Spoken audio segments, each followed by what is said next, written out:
You know, when we usually talk about space architecture, the image that comes to mind is, well, it's very Hollywood. It's all high gloss white panels, lens flares, you know. Total fantasy. Yeah. Yeah.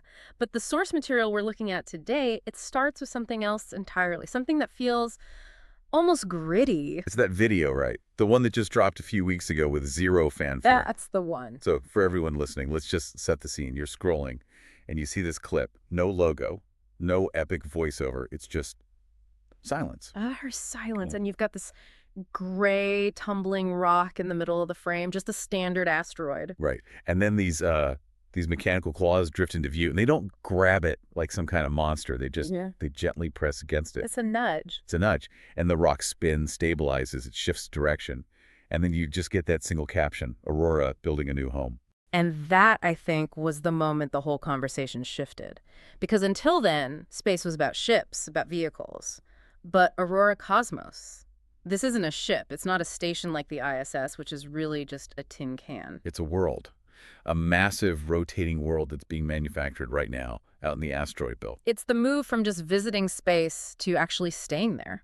But before we get into the nuts and bolts, or I guess the plasma and regolith, the timing here is so important. The cultural context. For years, the big conversation has been about fear. Oh, absolutely. Fear of automation. Will a robot take my job? It's this deep anxiety about being replaced. A very defensive mindset. We look at a machine and we see a competitor. Which makes sense, but Aurora seems to be flipping that entire script. The idea isn't that machines replace us. It's that machines go where we can't, to build a place where we can actually live. That's the core of it. It changes the question from, how do I survive AI to how can AI build my future? It's a shift from survival mode, freeze-dried food and recycled sweat, to actual habitation. We're talking wooden floors, fresh rain, robots that look like toys. Exactly. So let's get into the how. Because this isn't happening in Earth orbit. The whole construction site is way out at Ceres. And the asteroid belt, that seems like a really long commute. It is, but they aren't building on Ceres. You have to remember, Ceres is a dwarf planet. It has gravity, but not a lot, and the surface is a mess. So they're not landing. Then why be there at all? It's an anchor. Ceres is massive enough that it organizes the space around it. In all the chaos of the belt, it's the quiet room. It's the stable point you can work around. It's like the shipyard's fulcrum. And I'm guessing it solves the supply chain problem, too. I mean, launching steel from Earth is ridiculously expensive. Completely. The old way was launching everything up the gravity well. Here, the asteroid belt is your Home Depot. All the iron, the nickel, the water, ice, it's all just floating right there. Space becomes your inventory. Exactly. And to process that inventory, the sources talk about what they call the Trinity, these three autonomous systems that are doing the actual building. It starts with the Talons. Right, the Talons. And they're not sleek sci-fi ships. The material calls them industrial tugboats. That's what they are. They're the muscle. A Talon goes out, finds a useful rock, and brings it back.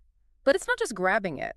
The specs mention they use a mix of ionic and plasma propulsion. Why both? Why not just normal rockets? Well, chemical rockets just run out of fuel too quickly. Ion drives are super efficient for the long haul, but they're low thrust.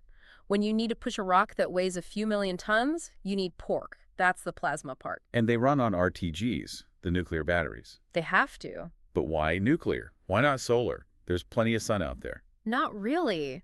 The inverse square law is a killer. At that distance, the sun is just a very bright star. Your solar panels would have to be the size of a city to get enough juice. So they went nuclear. It's reliable, it's powerful. Okay, so a nuclear tugboat brings the rock in. What's next? Limera. This is the part that kind of blew my mind. Yeah. It extrudes the station. It's wild, isn't it?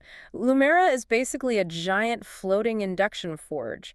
Think of it like a 3D printer, but it's using molten metal from the asteroids as its filament. So it melts the rock and then prints the hull. It's more like it weaves it, it lays down a strip of the hull, and then zips the next one onto it while the metal is still hot. The whole station is being spun into existence. So there are no seams, no bolts. That's the key. It's a single, continuous spiral structure. It's incredibly strong. It's not assembled piece by piece. It's grown from raw material. And watching over all of this is ATLAS. The mind. ATLAS is the AI coordinator, but it's not a micromanager. It doesn't tell every Talon when to fire its thrusters. It manages Coherence. Coherence. What does that even mean? Think of it like a conductor.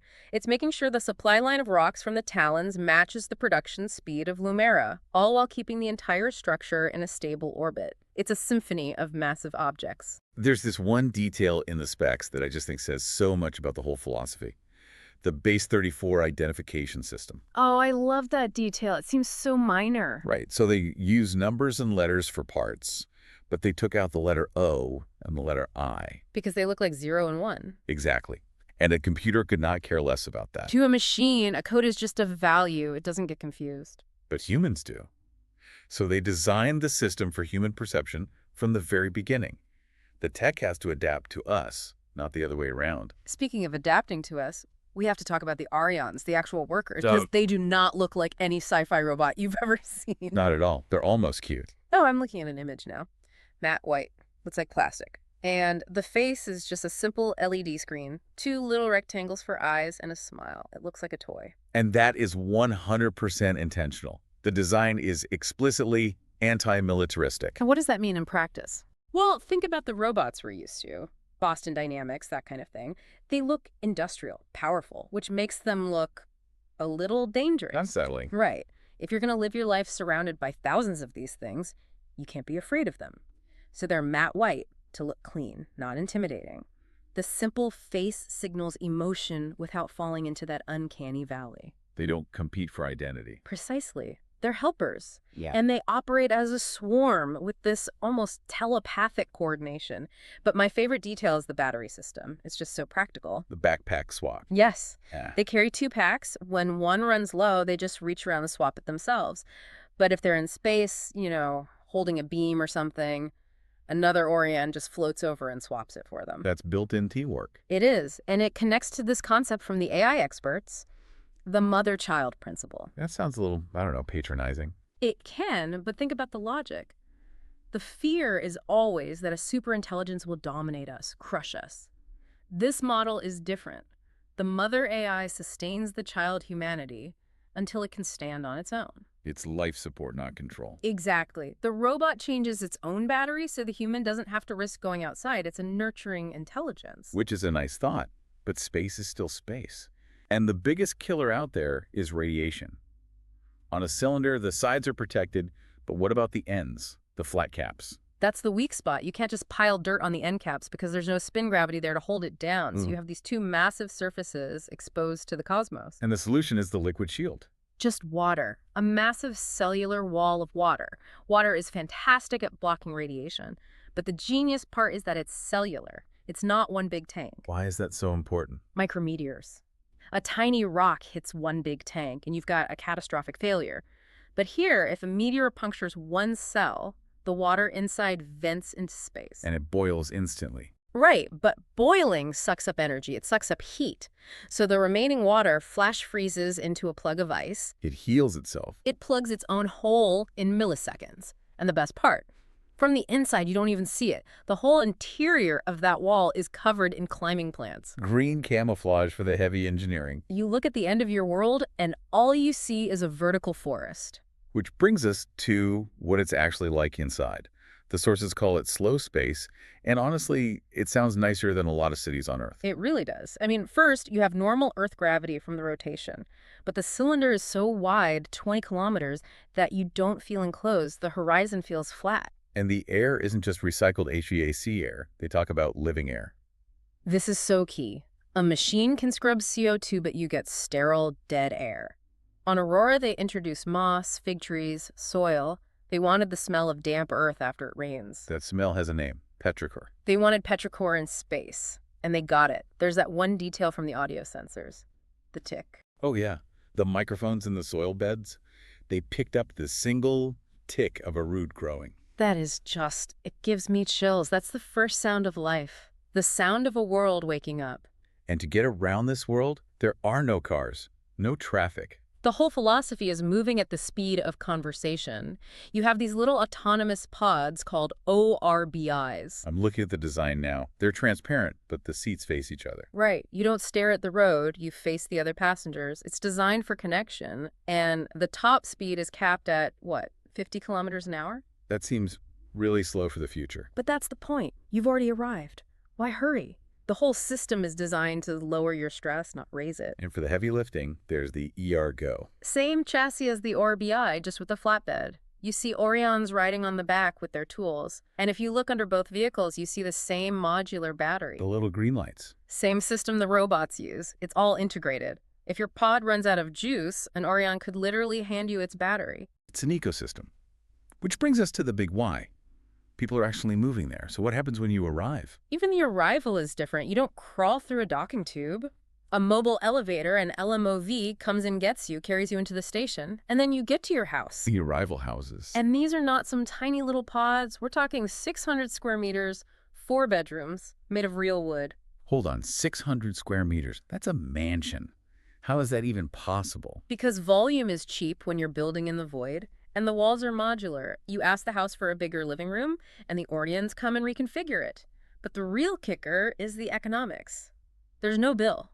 No rent? No rent, no mortgage, food, energy, housing. It's all covered. The system provides. That sounds like a utopia, which, usually means it's a trap. How is that sustainable? It's the economics of abundance. The resources in the asteroid belt are, for all practical purposes, infinite. The energy from solar and nuclear is infinite. The labor from the robots is free. When you remove the cost of materials, energy, and labor, the cost of living just plummets. It's post-scarcity, which raises that huge question from the sources. Who do you become? Yeah. If you don't have to work a job just to survive, Yeah. what do you do all day? And that's the whole experiment. On Earth, our lives are defined by career as survival. You remove that, and what happens? Do we just get lazy? Or do we get creative? Does life shift from a game of survival to an act of creation? It's a massive sociological test case. And we have to remember, Aurora isn't just sitting still. It's a cycler on the Aldrin route. Named for Buzz Aldrin. For the man himself, it's a permanent transport. It's constantly swinging between Earth and Mars on a gravity-assist trajectory. Yeah. It's a bus. You catch it, you ride it, you get off. So it's not a destination, it's a highway.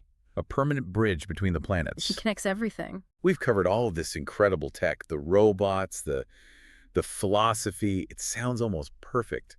But the sources end on this note about adult decisions. That phrase really stuck with me. It's important. It grounds the whole project in pragmatism, not just idealism. Like using nuclear power because it's what works. Exactly. Solar wasn't good enough, so they made the tough call. They didn't try to terraform Mars right away because it's a deep gravity well. They built in space where it's easier to move. It's all based on redundancy and physics, not just hope. And this all ties into the Fermi paradox, right? The dark forest. Where is everybody? One theory is the Great Filter, that civilizations hit some wall they can't get past, usually because they stick to one planet and something goes wrong. And Aurora is the insurance policy. It's the response to the filter. It's not about hiding. It's about becoming robust. If Earth has a very, very bad day, humanity doesn't end. We're no longer a single point of failure species. There's that final image in the material that sums it all up for me.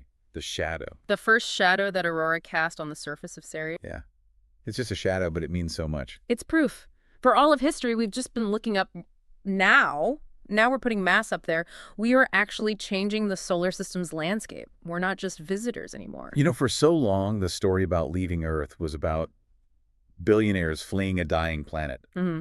But reading this, going through these sources, that is not what this feels like. No, it feels like the opposite. The people going there aren't fleeing. They're returning to an idea of what Earth was meant to be, a place where life is the point of it all, not just the cost of survival, where the air is alive and the future isn't something you're afraid of, it's something you're building. And that feels like a pretty good place to leave it. Whether you're listening to this stuck in traffic on Earth or, well, maybe you're out near Ceres checking on your fig trees. Thank you for joining us on this deep dive. Keep looking up.